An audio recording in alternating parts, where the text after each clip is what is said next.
एक समय की बात है। किसी गांव में वीरधर नाम का एक ब्राह्मण अपनी पत्नी ममता और एक पुत्र मदन के साथ रहता था।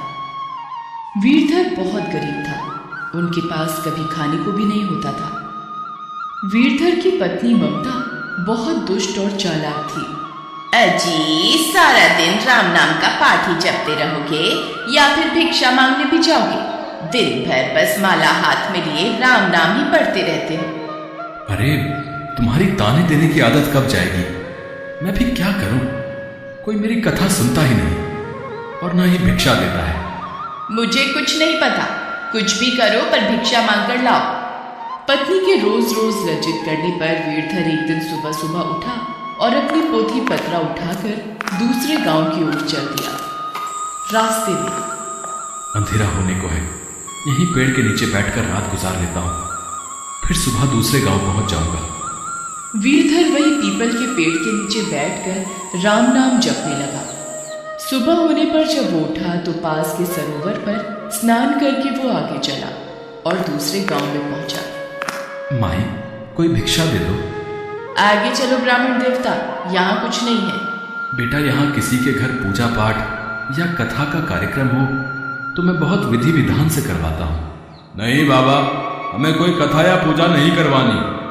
अब मैं क्या करूं? इस गांव में तो कोई भी पूजा या कथा नहीं करवाना चाहता।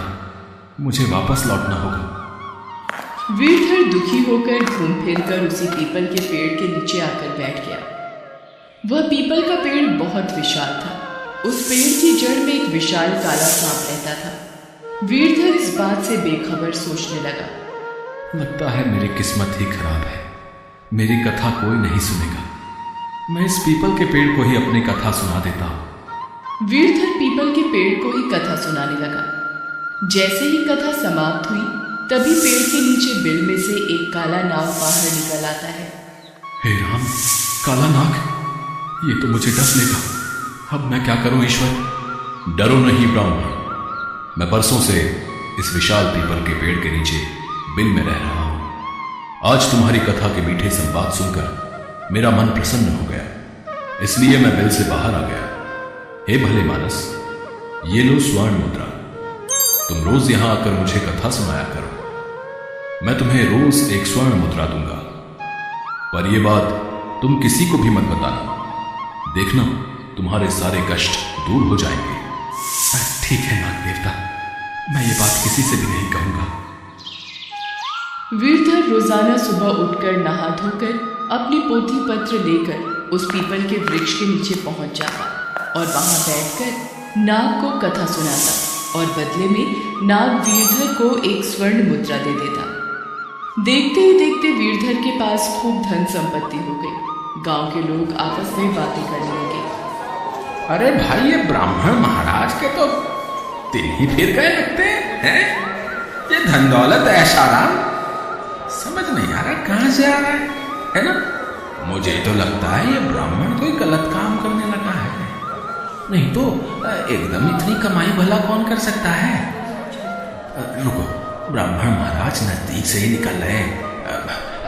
प्रणाम ब्राह्मण महाराज। ब्राह्मण महाराज, लगता है कोई मोटी आसामी हाथ लग गई दिखती है। सही है, कमा कमा। वीरधर को लोगों की बातों से कोई फर्क नहीं पड़ता था। वो नित्य अपना यही कार्य करता रहता था। एक दिन, प्रणाम ममता बहन, कैसी हो?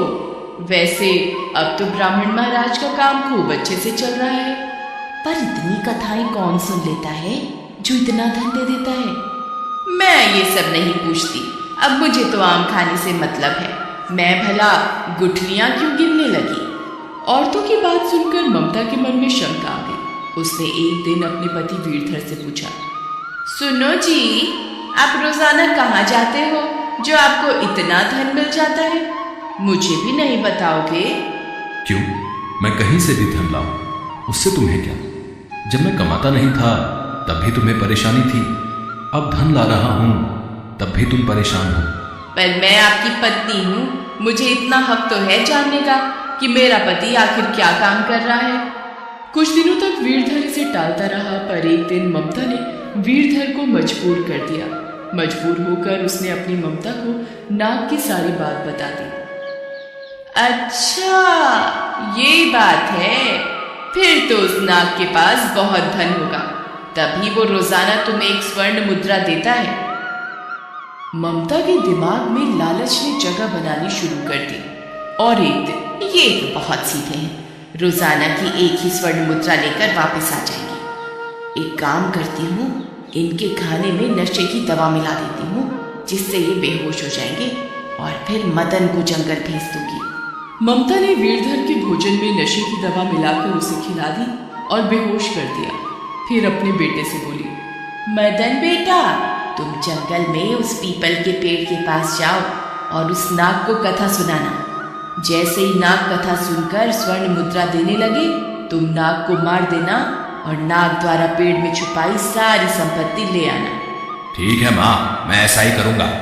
वीरधर ब्राह्मण का लड़का मदन पोथी पत्र लेकर जंगल में गया और पीपल के पेड़ के नीचे बैठकर कथा सुनाने लगा।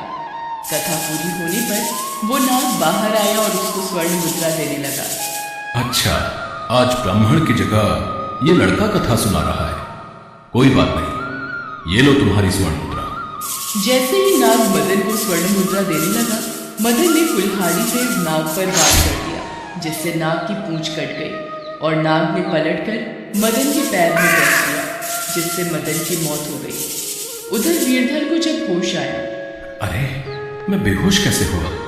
और आज मैं नाग देवता को कथा भी सुनाने नहीं गया। अरे मेरी पोथी पत्रा कहाँ गए? कहीं कुछ गलत तो नहीं हो गया? हे भगवान!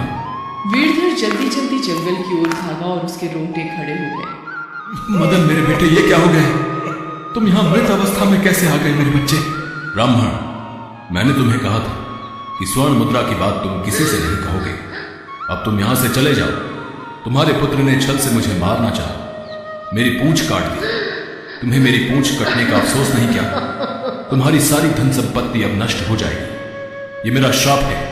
बेचारा वीरधर सिर पीट लेता है और अपने पुत्र का शव लेकर वापस घर आ जाता है। ये क्या हो गया मेरे पुत्र को? ममता, तुम्हारे लालची स्वभाव की वजह से आज हमारे पुत्र मदन की जान चली गई। ममता भी रोती रही। उसके द्वारा किए लालच की वजह से उसका इकलौता पुत्र मारा गया।